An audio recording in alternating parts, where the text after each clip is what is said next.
ایک جوہری تھا سنہرا، تو اس نے مختلف ڈبیاں کھول کے لوگوں کے سامنے رکھی اور ایک موتی نکال کر کے کہا کہ یہ موتی شب افروز ہے، رات کو چمکتا ہے۔ تو اس مجلس میں ایک چور بھی بیٹھا ہوا تھا، تو اس نے اس جوہری سے کہا کہ جناب کہاں کے ارادے ہیں؟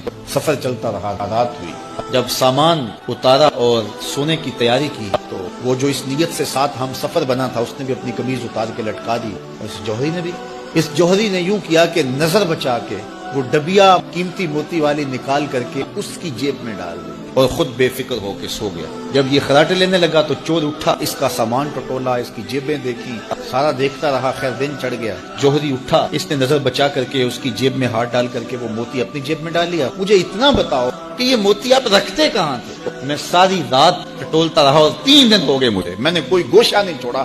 اس نے کہا لوگوں کی جیب میں ٹٹولتے رہے، اپنی جیب میں ہاتھ ہی نہیں ڈالا۔